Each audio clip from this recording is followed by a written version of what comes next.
já fiz muitos vídeos aqui no canal falando sobre o que você precisa para trabalhar aqui na Austrália, quais são os tipos de trabalho, os tipos de documentação, certificados, até mesmo cursos que você precisa fazer quando chegar na Austrália. Mas eu percebi que eu nunca contei para vocês os trabalhos que eu fiz aqui na Austrália. Nesse vídeo você vai ter uma noção de quais são as diferenças entre cultura, clima organizacional do Brasil e aqui na Austrália.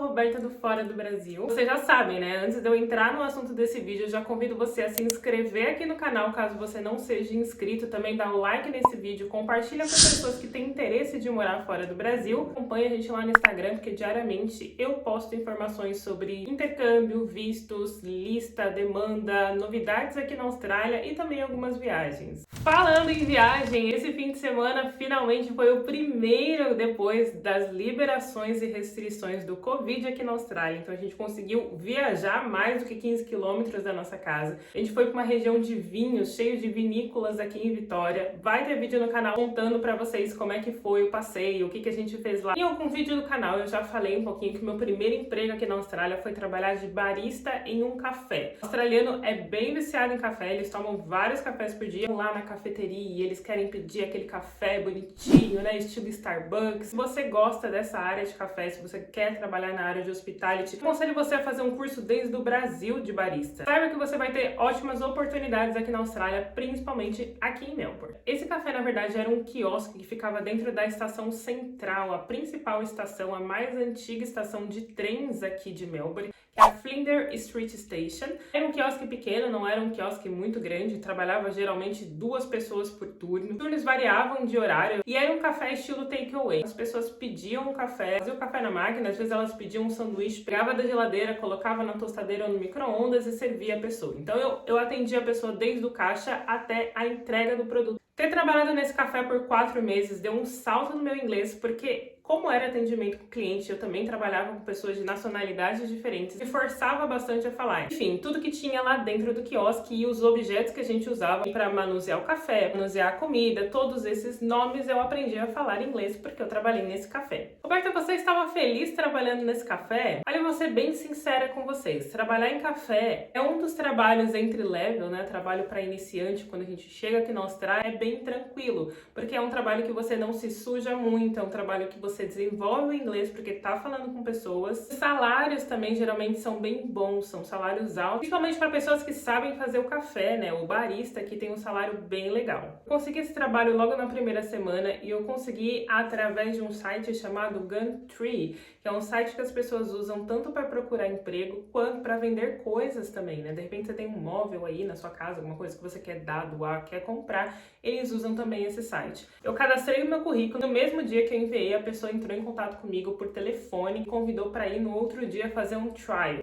Para quem não sabe o que é trial, trial é uma tentativa, né? A experiência. Vai até o local do trabalho, ele pode ser de até 3 horas e não é remunerado pelas 2 primeiras horas. Então você trabalha de graça e na outra hora você recebe, tá? Mas isso também depende de empregador para empregador. Em janeiro de 2018, o salário mínimo aqui na Austrália estava mais ou menos uns $18 e algum quebradinho que eu não vou lembrar, e foi me oferecido o salário de $17 por hora e eu aceitei. Então eu aceitei receber um salário menor do que o salário mínimo. Aqui já fica um conselho para vocês, gente. Eu sei que quando a gente chega desesperado, não quer gastar o dinheiro do Brasil, precisa trabalhar, pagar as contas, pagar aluguel e um monte de coisas que a gente tem quando a gente chega aqui na Austrália, mas a partir do momento que você se sujeita a receber menos do que o salário mínimo, fica aquele círculo vicioso e isso nunca vai mudar. Por isso os empregadores colocam, né, as asinhas para fora achando que isso é certo, porque a pessoa tá precisando do dinheiro. Se você falar, não, o salário mínimo é $18,17, eu não vou trabalhar por $17, se o empregador se nega a andar dentro dos conformes da lei, você pode sim entrar num negócio chamado Fair Work e fazer uma reclamação contra esse empregador. Meus shifts nesse trabalho era bem confuso, eu estudava segunda e terça-feira, então esses eram os 2 dias protegidos que eles não me escalavam.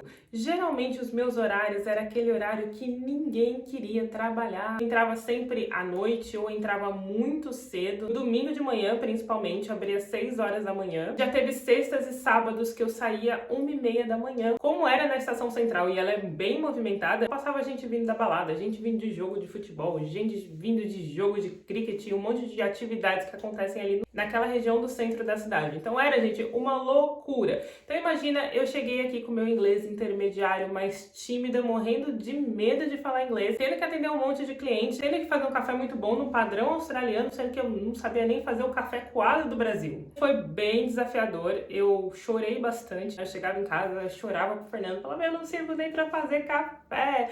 Porque o que acontece? As pessoas começavam a reclamar do café, porque o australiano, como eu falei, ele sabe a diferença. Então se ele pede, por exemplo, um latte, que é um café que tem uma espuma ali, bastante espuma, mas não tanta espuma quanto o cappuccino e menos espuma do que o flat white, ele vai colocar na boca e vai falar, esse café não é o café que eu pedi, faça de novo. Então isso acontecia muito comigo e eu ficava assim, meu Deus, eu quero ir embora daqui. Mas esse não foi o único motivo que fez eu querer sair do trabalho, que fez eu sair, na verdade, do trabalho. O motivo principal é porque eu sofria um bullying horrível naquele lugar. Quando eu falo que eu sofria bullying, eles faziam bullying comigo, porque a minha pronúncia do inglês não era muito boa, então eles quase não me entendiam e os clientes também não me entendiam. E segundo e último, principalmente porque eu não conseguia fazer as coisas direito, né? Principalmente o café direito. Eu lembro que no meu último dia de trabalho eu quase chorei dentro daquele quiosque, que a menina virou pra mim e falou, você realmente quer trabalhar aqui? Porque não parece, porque você não sabe fazer nada direito, você não quer aprender, você não quer ser mais rápido, você não quer melhorar. Ela falou um monte de coisa pra mim, aí eu sei que meu olho encheu de lágrimas assim, eu falei, meu Deus, eu vou embora. Eu ia sair ali chorando e deixar os outros se ferrar. Então eu falei, não, eu me comprometi a estar até o final do meu shift, eu vou ficar até o final do meu shift e nunca mais apareço nesse lugar. E foi realmente o que eu fiz. Eu passei depois 2 dias tentando falar com a gerente, ela não me respondia, porque até ela tinha aí esse bullying contra mim. Quando finalmente eu mandei a mensagem para ela falando, olha, eu consegui outro emprego, eu não vou mais, já era basicamente no dia que eu estava escalado para trabalhar. E aí ela me deu um sermão da montanha, falou um monte pra mim na mensagem, falou que eu era irresponsável, que eu tinha que dar um notice. Aqui na Austrália tem um negócio chamado notice, tá? Que é avisar que você vai sair do trabalho, que você conseguiu um trabalho diferente ou simplesmente você vai sair porque você quer. E você tem que fazer isso no mínimo 2 semanas antes do dia que você vai sair. E por que disso? Porque o empregador nesse tempo, ele contrata outra pessoa, treina outra pessoa, a pessoa fica ali trabalhando com você, para quando você for embora, ele já ter alguém ali, não ter, meu Deus, e agora? O que eu faço? Então assim, eu me senti mal por conta disso, que realmente foi de última hora, apesar de eu estar tentando falar com essa gerente há muito tempo e ela não tava nem aí. Mas por outro lado, gente, eu senti um alívio tão grande de não ter que ir mais trabalhar naquele lugar, não ter que olhar mais pra cara das pessoas. Gente, aconteceu coisas horríveis assim que eu nem vou entrar muito no mérito aqui. Eu tentava, eu me esforçava, eu tentava fazer o café direito, eu tentava atender certo, eu tentava ser rápida, só que eu não conseguia. A vida inteira no Brasil era trabalhar sentada no computador, né? Então era um esquema totalmente diferente. Foi a primeira vez que eu fui trabalhar na correria de trabalhar num restaurante, trabalhar num café, né? Nesse ambiente que você precisa realmente ser muito rápida. E, gente, tem pessoas que aprendem e conseguem trabalhar com isso super bem, rápido, desenvolve ali as habilidades, e tem outras pessoas que realmente aquilo não é pra elas. Quando eu falo que isso não era pra mim, eu não quero de forma nenhuma também desmotivar vocês a fazer alguma coisa que vocês nunca fizeram no Brasil, porque vocês vão chegar aqui e vão perceber que vocês vão ser desafiados a fazer coisas novas. Mas a minha relação com café e restaurante é, ou eu faço uma coisa muito bem, ou eu faço uma coisa muito rápido. As duas coisas simplesmente não funcionam pra mim. Vale lembrar que quando eu cheguei aqui, eu já comecei a procurar em agências de intercâmbio. Eu fiz 2 entrevistas em agências de intercâmbio. Uma eu cometi a maior burrada de apenas traduzir o meu currículo. Então eu peguei o meu currículo do Brasil, coloquei ele no Google e do jeito que saiu, coloquei ele no Word, salvei em PDF e mandei para a pessoa. Não me preocupei em colocar um currículo numa estrutura que as pessoas usam aqui na Austrália, cuidar para ver se as palavras que estavam escritas no currículo elas são usáveis aqui, né? Porque não é só traduzir alguma coisa. Eles ficaram bem impressionados com a minha experiência, porque eu já tava vindo de 2 experiências com gestão. Já era gerente na agência, já tinha sido gerente em escola no Brasil. Só que essas vagas de agência, elas são bastante concorridas. Passou-se um tempo, então, eu nessa procura de emprego para trabalhar nessa área de novo, administrativa, educacional, eu consegui emprego numa escola. E quando eu consegui emprego nessa escola, gente, eu chorei, eu fiquei tão feliz. Eu falei, nossa, 6 meses aqui, eu já tô trabalhando na minha área, que maravilha. E às vezes a gente se empolga tanto com alguma coisa, que a gente meio que fecha os olhos para probleminhas ou coisas que talvez você não aceitaria se fosse no Brasil ou se você tivesse realmente com os pés muito no chão. Tem um termo que a gente usa aqui nesse meio educacional que é dodgy. Quando a gente fala que uma escola ou uma agência é dodgy, quer dizer que ela faz tudo por debaixo dos panos, que ela não tá nem aí para a qualidade do ensino e que ela não segue as normas que a Austrália, né, que o setor educacional da Austrália exige que ela siga. Por que eu não continuei nessa escola? Primeiro, porque eu trabalhava num esquema de somente trabalhar por comissão.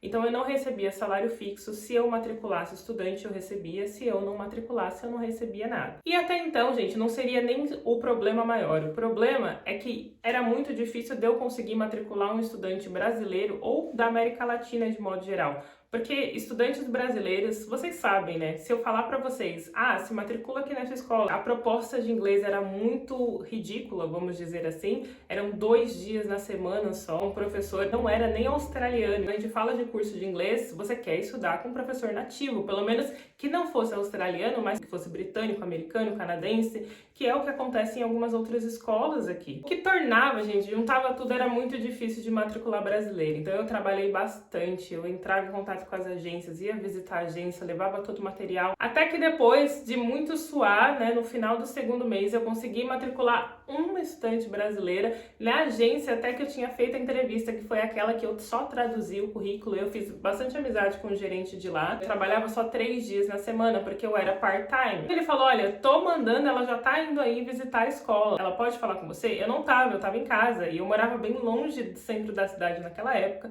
E aí eu, inocentemente, liguei pra menina da recepção e falei, olha, tá indo uma estudante aí, ela vai fazer um campus tour, que a gente chama, né, que é conhecer a escola. Tudo bem? Ela falou, claro, tudo bem, a gente fala com ela. Quando essa menina chegou, quem que ela chamou? Minha colega de trabalho. Ela pegou a cliente para ela. Ela simplesmente falou que a menina não falou que era de agência nenhuma. Independente da nacionalidade, ela tinha que falar que ela era de uma agência de brasileiros. Ela tinha que falar que ela veio falar comigo. Gente, eu não confio que essa menina não falou, tá? Eu acredito que ela tenha sim falado que ela veio de tal agência, que ela foi procurar por mim. Mas essa menina, ela foi bem sacana mesmo e ela acabou matriculando essa estudante. Então a minha única possibilidade de, em 2 meses, de conseguir um salário foi ali por água abaixo, né? Desceu pelo ralo. Aí juntou que eu não tava recebendo, juntou que a menina tava pegando meus clientes, e aquele monte de coisa, que a escola não era boa, e eu falei, não é esse lugar que eu tenho que ficar. E foi depois desse trabalho que eu fui introduzida ao mundo do cleaner. Eu nunca tinha trabalhado com limpeza, com faxina aqui na Austrália. Vi uma brasileira anunciando uma vaga para trabalhar num hotel no Facebook, nos brasileiros em Melbourne. Eu mandei mensagem pra ela e falei, eu quero, eu tenho interesse. Fui fazer entrevista, a gerente era maravilhosa, ela gostava muito de brasileiros e foi assim, gente, um dos melhores empregos que eu trabalhei aqui na Austrália. O trabalho era cansativo, mas não era tão pesado assim por estar no mesmo lugar, então a gente só pegava os carrinhos, roupas de cama, as roupas de banho nos carrinhos, sempre colocava os produtos dentro das garrafas, trocava, né, e tudo bonitinho, pegava os nossos panos, pegava o aspirador e ia pro quarto para limpar. Eu trabalhei ali durante 8 meses. Por que eu saí desse hotel? Porque a mãe da supervisora também trabalhava de housekeeper. Então, essa gerente que me contratou foi retirada do hotel por conta dessa mãe, principalmente também, dessa filha lá, que era a supervisora das housekeepers, que elas eram bem intriguentas, gente. Ela falava que ninguém fazia nada, que a gente ficava enrolando porque a gente queria receber mais, que ela entrava nos nossos quartos, os nossos quartos estavam mal feitos. E eu morava andando, assim, 10 minutos de distância desse hotel, era uma coisa super cômoda. Mas chegou numa situação também que não dava. Outras 2 amigas minhas brasileiras que também saíram, que não aguentaram. Então era uma perseguição, gente. Quando eu falo, às vezes parece suave, né? Falando, é besteira. E eu saí desse hotel também. Não era o emprego em si, não era o salário, mas foi por causa das pessoas. Do nada, um currículo que eu tinha enviado há uns 4 meses atrás decidi me chamar para uma entrevista. E era para trabalhar numa agência de intercâmbio aqui em Melbourne. Mas como nem tudo são flores, gente, o que vocês acham que aconteceu? Atender os clientes era maravilhoso. Eu conheço pessoas que eu falo hoje em dia, que a gente sai, a gente tem amizade, a gente conversa pelas redes sociais, que eram estudantes que chegaram por essa agência, mas a dona dessa agência tem uma visão bem fechada, uma visão bem diferente. Só que ninguém está 100% certo 100% do tempo. É muito difícil você trabalhar com uma pessoa que ela não sabe ceder nada, ela não consegue ver que você faz as coisas de uma forma diferente, só que você visa no final o mesmo resultado que ela. Chegou num mês que foi, meu Deus, uma correria só, que a menina da recepção pegou férias, foi passar um mês no Brasil, eu tinha que ficar atendendo meus clientes, dando de eventos, organização de eventos, indo nas coisas que era geralmente essa menina da recepção que fazia. Ficava na recepção, quando o estudante chega aqui, a gente faz um negócio chamado bem-vindo. E apesar de ter outros 2 consultores, era só eu que fazia isso. A gente também fazia um negócio que era mandar vaga de trabalho toda semana pro e-mail dos estudantes. A princípio, a diretora tinha falado que a gente ia dividir isso em partes iguais, mas claro que isso não aconteceu. Nisso, um dos consultores saiu de licença paternidade. Ficou eu e mais um. O outro menino também ficou super carregado, só que eu via, gente, literalmente a diferença de tratamento da diretora para ele, porque ele já trabalhava nessa agência acho que uns 3 anos. Ela falava, ai, você tem muita coisa para fazer, não vou te pedir isso, vou falar para Roberta fazer. Ai, mas calma, isso vai passar. Então, assim, com ele, colocava ele no pedestal, né? Ai, que bonitinho, né? Ele tá ali, tá fazendo as coisas. Bom, o que aconteceu? No outro mês, a brasileira voltou de férias e voltou a fazer as coisas dela normal. O que aconteceu comigo? Quando ela viu que ela não precisava mais de mim, ela falou, Roberta, eu detesto ter que te falar uma coisa, mas eu estou passando uma dificuldade financeira muito grande. Eu tentei fazer ajustes, mas eu não consigo. Era uma coisa que eu não queria, mas realmente eu tô aqui, sabe, na batalha e eu vou ter que te deixar embora. Aí eu olhei assim pra cara dela e falei, fulana, é realmente por causa disso? Aí ela, muito cínica, falou, não, é só por causa disso, dos meus problemas financeiros, não tem nada a ver com você. Eu falei, que bom, porque eu vou precisar de uma carta de referência. Aí ela falou, é claro que eu te dou essa carta, eu vou escrever as melhores referências. Eu recebi essa carta de referência, vocês acham? Eu tinha acabado de renovar o meu visto e a gente é meio que obrigada a renovar com eles, né? Quando a gente trabalha numa agência. E aí imagina aquela sensação, né? Tinha que falar, aconteceu alguma coisa. Foi uma situação bem difícil. Eu sei que quando eu pude, né, mais pra frente, eu falei, esquece, né? Agora, a partir de agora, eu vou cuidar do meu processo. Muito obrigada até aqui. Mas a gente vai mudar de curso, mudar de escola e eu vou seguir cuidando das minhas próprias coisas. Depois dessas 2 experiências, gente, trabalhando com educação internacional aqui na Austrália, eu vou confessar pra vocês que eu fiquei bem decepcionada. Mas, mesmo assim, o que eu fiz? Voltei a trabalhar em outra escola. Fui aprovada, negociei o salário que eu queria, também tava tudo lindo e maravilhoso. E o que aconteceu? A pandemia chegou. Então fechou tudo, fechou a escola, fechou a Austrália, as pessoas saíam porque não tinham como ficar aqui sem trabalho. Muitos estudantes voltaram para o Brasil. Comecei a trabalhar de casa, né? No começo também estava tudo muito bem, tivemos redução de salário, então aquele salário que eu tinha negociado já foi lá para metade. A gente estava passando por problemas financeiros e os estudantes também estavam passando por problemas financeiros. As agências estavam passando por problemas financeiros, então a gente recebia muito contato de agência e muito contato até de estudante direto falando, eu não tenho como pagar minha mensalidade, eu preciso que você parcele, eu preciso que você coloque mais pra frente. Então eram muitos pedidos de exceções e eu tentava, gente, eu tentava ajudar todo mundo, tentava dar desconto. E aí também, gente, o que aconteceu? Beijos, tchau. Quando eu saí dessa escola, eu falei pro Fernando, porque o Fernando, gente, ele acompanha todos os meus sofrimentos. Eu conto os causos pra ele, né, as coisas que acontecem. Ele fala, meu, não é possível que é assim que funciona, não é possível que as pessoas não estão vendo isso. E eu viro e falo, Fernando, eu tô errada. Sou eu, o problema sou eu. Olha o que tá acontecendo, olha do jeito que essa pessoa trabalha, olha a resposta, olha o descaso. Não é possível que as coisas não dê certo. Parece que, né, o destino, o universo, Deus, ele está querendo me mostrar alguma coisa, porque eu entro numa empresa, acho que vai estar tudo certo e eu não fico. E o que eu quero trazer de reflexão final para vocês, né, depois de ter contado esse monte de histórias tristes aí da minha vida profissional aqui na Austrália, é que a gente precisa ser sensível às coisas que estão acontecendo também. Tá tudo falando, não vai, não faça dessa forma, né, faça diferente. A gente tá querendo moldar as coisas do jeito que a gente enxerga até que é bom. Às vezes não é daquela forma. A partir do momento que você descobre isso, né, o que você tem que fazer, você não pode deixar que nada tire você do foco. Mesmo que todas as portas estejam se fechando, mesmo que você tenha ouvido mais nãos do que sim, faça você mesmo as suas próprias oportunidades. Saiba que você é uma pessoa única e existem coisas que as outras pessoas podem fazer até parecido, mas ninguém pode fazer do jeito que você faz. A gente não pode abaixar nossa cabeça para situações e pessoas que não chegaram e não conquistaram aquilo que a gente quer conquistar. E daqui eu vou ficar torcendo para que tudo se realize e que a gente possa se encontrar aqui na Austrália. Eu fico por aqui no vídeo de hoje, mas eu vou adorar continuar com vocês essa conversa sobre trabalho aqui nos comentários. Não se esqueça de curtir esse vídeo, se inscreva no canal e a gente se vê na quarta-feira. Obrigada por assistir esse vídeo até o final, um beijo e até o próximo vídeo. Tchau!